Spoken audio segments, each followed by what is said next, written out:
Have you ever wondered why your phone isn't ringing for your business? Why people aren't calling you?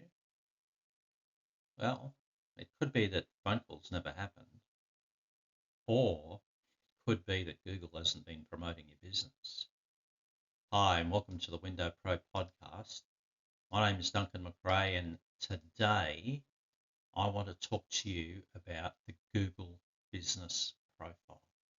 So if you're a window cleaner or if you're any other service-oriented business, this podcast is for you. The Google Business Profile can be one of the most simplest foundations that you can put in place.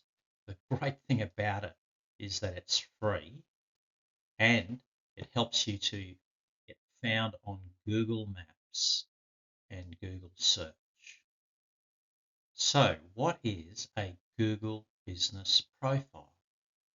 Well, as I mentioned, you can be found on Google Search when people type in your service, your business type. Window cleaning near me is a common keyword search, or near a particular suburb. This allows people to find you. The profile has your business name, your phone number, it has your website details, what areas you cover, when you're open, and of course, the thing we really want are some excellent reviews. That's all part of the Google Business Profile. Now, if you open Google Maps and just search in your local area, just scroll around your area, you'll see a number of businesses that are pinned in various places. That's because they have a Google Business Profile. Now, the great thing about Google Business Profiles is that it opens you up to intentional searches. And this is where the difference is between Google leads and, say, social media leads. Now, you might advertise on social media, and some people find that very effective. But if you can just visualize this, someone's sitting on the lounge, they've had a few glasses of wine, it's Friday night, and they're just scrolling through social media. And there, out of the blue, appears your Meta ad. Now, was that person looking for a window cleaner? No, it just happened upon them. May they respond to that? They could. But a number of people I've talked to said oftentimes those ones are simply looking for what the price is. So it's a price search rather than a value added or a service oriented search. Difference with Google is that people are looking for that service. They're looking for a carpet cleaner. They're looking for a window cleaner. And so they type in that trade near them. They want to spend money on this particular service. So they're a much hotter lead than a social media that have happened to appear on their scrolling. So that's an important thing to remember, and that's the value of having a profile that is up to date.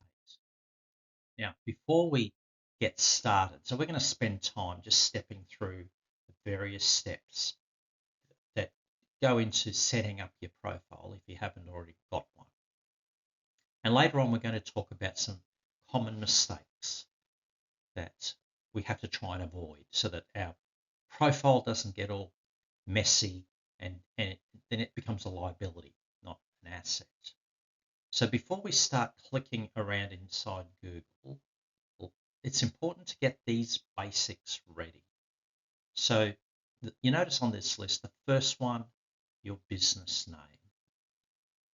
Now, that might seem obvious, but the thing is you don't want to keyword stuff the business name, either with suburbs or with best window cleaning, that kind of thing, that Google will recognize as not a genuine business name. It's so much because here's the thing, your profile is designed to build trust between you and potential clients. So when you just put your regular business, registered business name, that's a great start. Put your phone number that you're going to answer. Now, some may have a phone number that just directs people to message. They then return those calls later in the day. My advice is to have the number that you're going to answer immediately, a business number.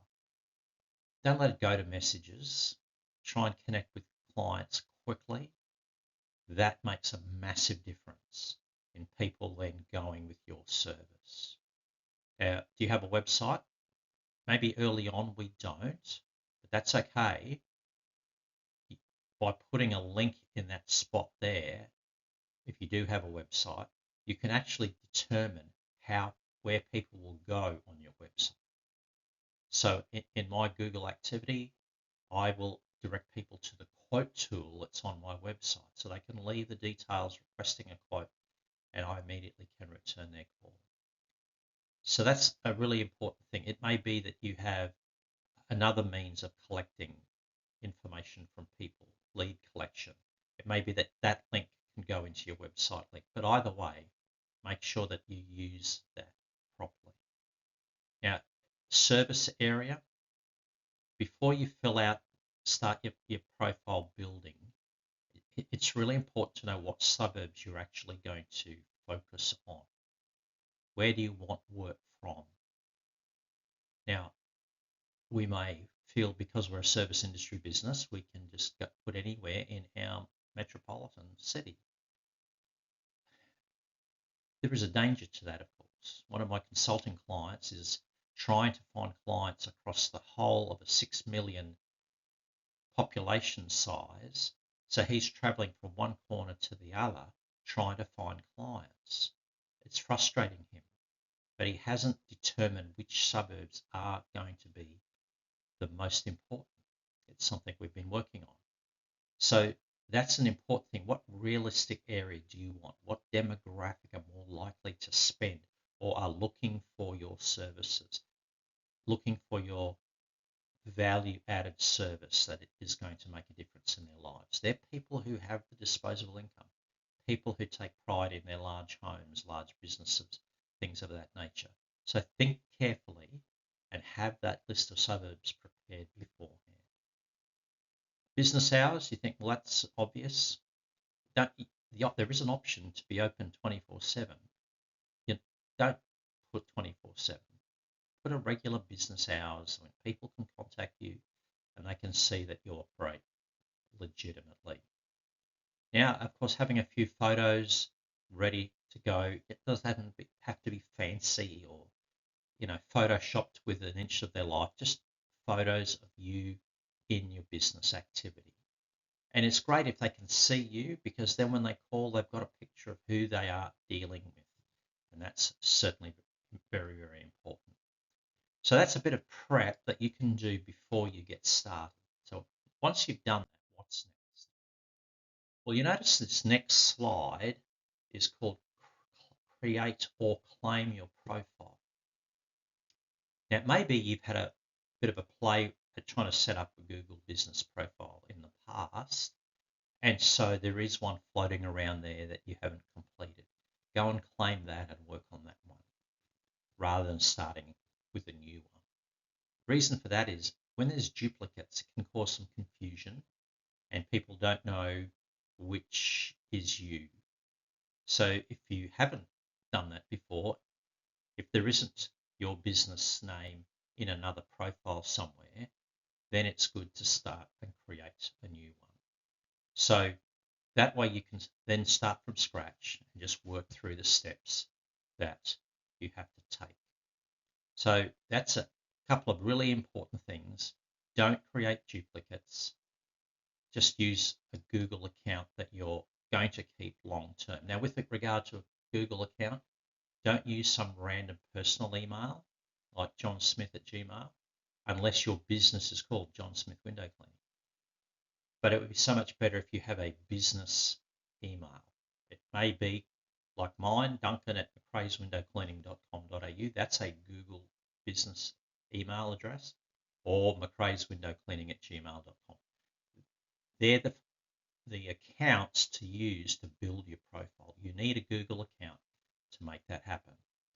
It's important because then you can control it and access it very easily.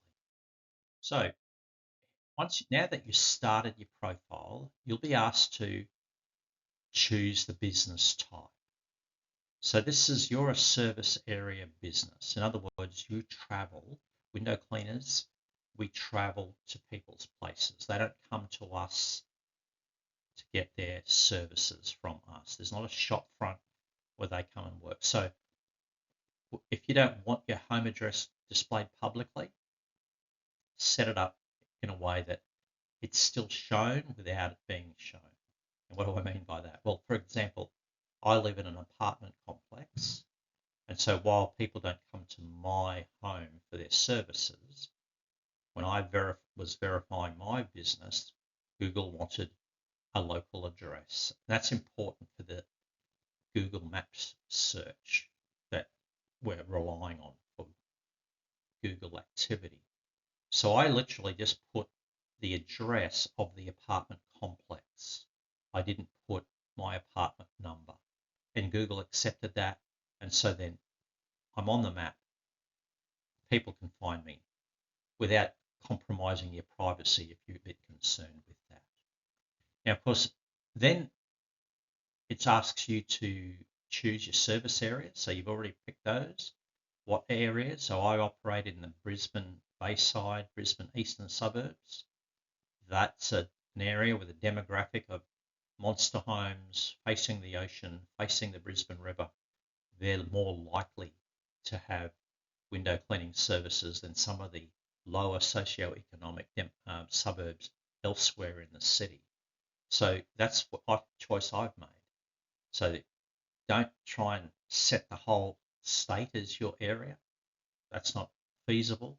Choose the areas where you really want to work and where you want to focus your business.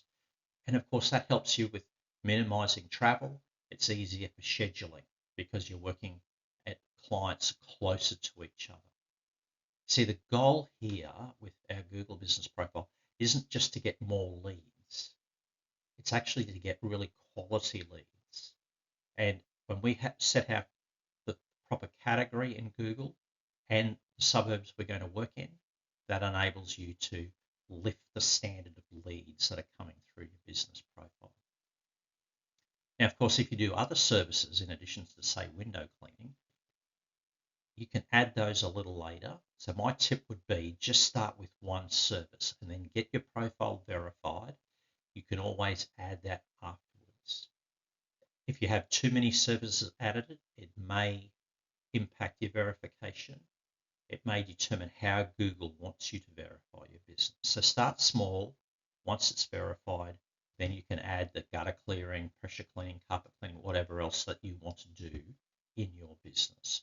Don't try to be everything at once. Just keep it simple, and that's going to help you succeed in getting your profile set up. All right. Next, it requires all the contact details and business hours. So we talked about that already. The phone number that people can get you on quickly, what website link you want to use, and the business hours. And it's really important because people look at that and they see what days you're open. They see whether they should contact you on weekends if you do work on weekends. But if you never answer your phone on Sundays, customers see the profile that says you are open on a Sunday, that'll annoy them. And maybe they'll move on to someone else. So make sure your phone number is correct. Make sure that the hours you operate is correct so that people know when to call. So take your time. So far we've done a number of different steps. Take your time with it and make sure you get it right the first time. Okay. Now, a business description. This is a really interesting one because this tells people what they can expect from your business. Now, it doesn't need us to, while Google gives you space for quite a long description, there's not really a need to give a big backstory as to how you got into the industry.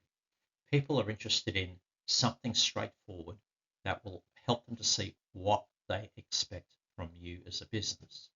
So in this business description, you notice simply tell people what you do, who you help, where you operate, and what customers can expect from you. And it's really important not to make this all hypey or like a big fancy marketing copy, just the simple steps so that people immediately know, yes, you're the guy for me. All right. You could use AI. So what I'm going to show you, I used AI, ChatGPT, to come up with this next description that I'm going to show you on the next slide. And here it is. Here's an example. We provide professional window cleaning for homes and small businesses across Brisbane's Bayside. We focus on reliable service, clear communication, and great results. So notice that. What do you provide? Professional window cleaning. Who for? Homes and small businesses. Where? Brisbane's Bayside, Sydney's Northern Beaches, Kansas City, CBD, whatever it might be, focus on that area. And then that last sentence, the qualities and values that you live by, that your business operates on, that they can look at that and go, this is great. I'm going to have a good relationship with this person. I'm going to contact them. So that's your business description. Remember, simple and trustworthy beats clever and salesy. People can see if you're a bit cheesy, but they also recognize that if you're genuine and authentic, this is the person for them. So that's your business description. Now we're up to the point of adding photos. Now, photos matter a lot to people. They're not just showing your portfolio, but people will then be able to see, yep, this is a business I can trust. This is the work they do. For example, on my profile, McRae's Window Cleaning, I have a picture of my vehicle in the header, and people in the area may have seen me driving around. So I've had people say, oh yeah, I've seen one of your vans traveling around. I've only got one van. But because they see it here, they see it there, and they see the picture on Google, they recognize that I'm a legitimate business and it's someone they want to contact. So it may be your vehicle is a good photo, tools that you use, or a picture of you working on a job. Even before and afters are really important to help people. See, they don't have to be super duper photos, just photos that reassure people that this is a legitimate business, one that I can really trust. See, it's better to have 5 good photos than none. But don't leave that blank. Just get those photos uploaded. And you can have, with Google, an explanation as to what that is. And that's really, really important. Okay, so now we come to the point on verifying your profile.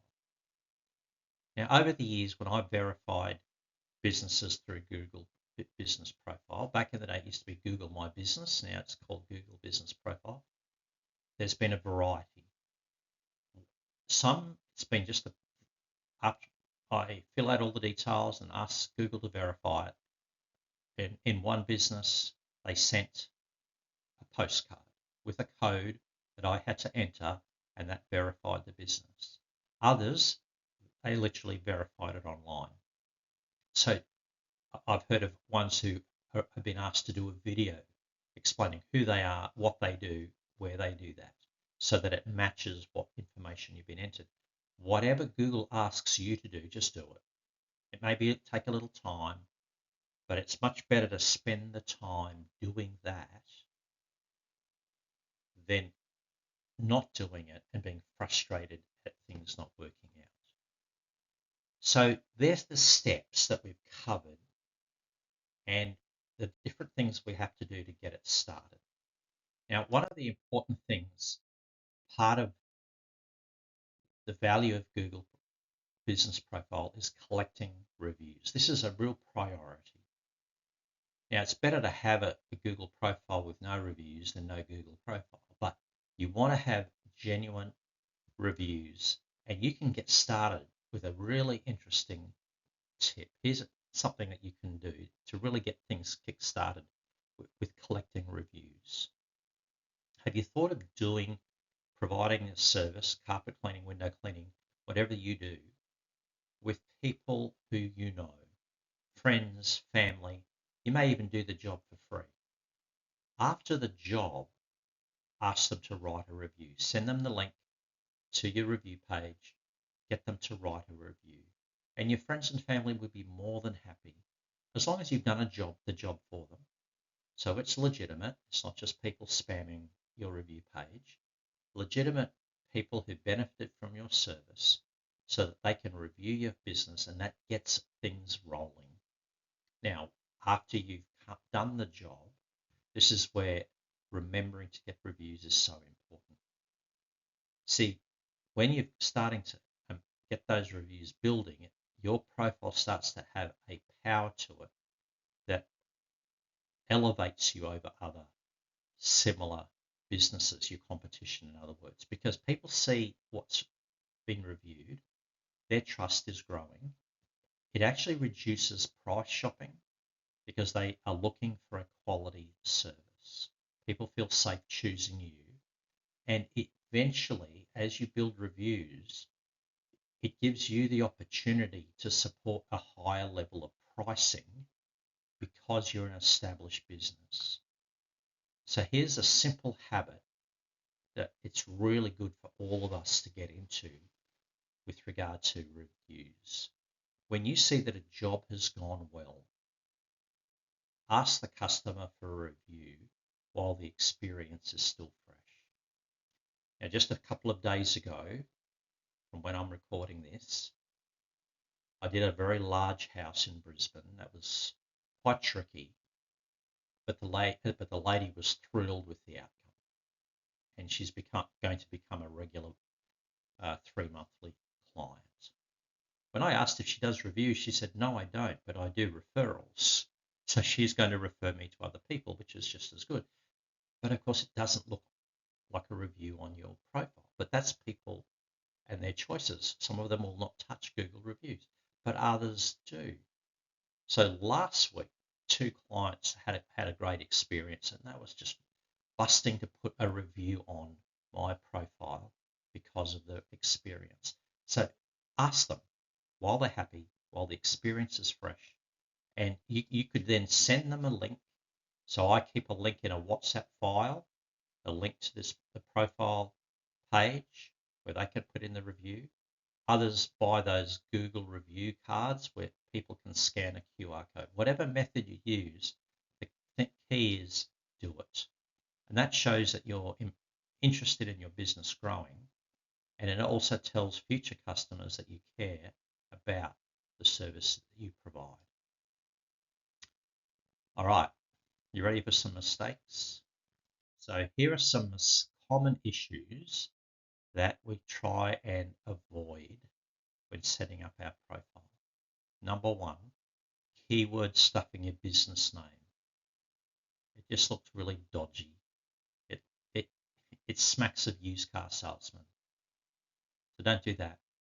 Just keep your regular business name.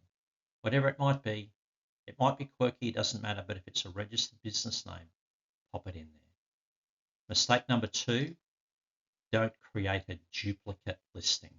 That's why you need to go and search that there isn't already a profile that you've set up and forgotten about. You don't want to confuse customers. It's really difficult to clean that up. So make sure you don't create a duplicate listing. Mistake number 3, leaving the photos blank. People look at that and think, is this an active business? Is it a real business? If you've got some genuine photos, people won't ask that question. Now, what's a 4th mistake? Well, a 4th mistake is not asking for reviews. Now, if your competitor has 40 5-star reviews and you've got 2, as good a window cleaner as you are, who do you think is going to get the gig? Possibly the guy with 40. So asking for reviews, it'll take some time to build up, but constantly asking for reviews will build your business and build your business credibility. And the final mistake I want to mention is letting the contact details become inaccurate. Maybe you changed the phone number, forgot to put it on Google, forgot to tell them. You told your friends, you told your workmates, you told other people, but you forgot to update your Google profile. Make sure you do that. Make sure your business hours are up to date. Maybe you've decided business is going so well you're not working Mondays. We'll put that there. But what's the good thing? What good thing we get from keeping that accurate is Google will also contact you asking if you're open on certain public holidays. That allows you to double check what's your business profile saying so people know whether you work on Good Friday, whether you work on Easter Monday, whatever the public holiday it may be. So make sure the information is up to date. None of these mistakes will happen if we have the attitude that I'm not going to try and game Google. I'm going to work within their parameters so that I can have a successful business profile. So what next? Well, once the profile is live, your next priority is getting reviews. Okay? So the important thing about this is basically what I call a digital housekeeping. So every week, it might be good to spend 10 minutes checking that your details are up to date, popping in a photo. You might do a photo for a favorite job of the week. Ask for reviews as often as you can. And you notice on this slide, point 4, reply to the reviews. Thank them for the business transaction. Thank them for the kind words. Something really positive so that people see that you enjoy interacting with those clients and making sure that your business hours are current. All those kind of little things are really important. So, where does that lead us? What are you going to do with this information? Are you going to create your brand new business profile or improve the one you already have? Well, it's really important that this digital tool, which is free of charge, can be such a powerful asset to whatever service industry business that you run. Something that will help you grow your business, scale your business. So can I encourage you to really make sure that your business profile is accurate, up to date, and happening? And if you do, you're going to enjoy the benefits that come from that. So if this has benefited you, this podcast discussion about Google Business Profile, feel free to share it with somebody else. Or if you're watching this on Spotify or on YouTube, I'd love it if you could subscribe to my channels and enjoy future podcast episodes, future videos here on YouTube or on the other platforms to discuss success in business. So thank you very much for watching. Thank you for listening. And I hope that your business journey is a successful one and that you find that digital assets like a Google Business Profile is something that really benefits you.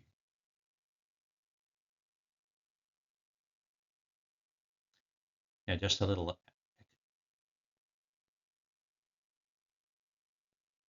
just something a little extra. If you haven't yet set up a good CRM or scheduling software, I'm an ambassador for Squeegee app. I use it every day. I've been using it for 6 years and find it to be an excellent piece of software to help schedule my business. Now, there are so many other things that I could be using it for, but I know that it's brilliant for scheduling the jobs and particularly repeat clients. So if you haven't tried Squeegee app, in the episode description, there's a code that gives you a discount for the first 12 months. So try Squeegee app. It's been built by window cleaners, for window cleaners, and others in the service industry business. So thanks for watching. We'll talk soon.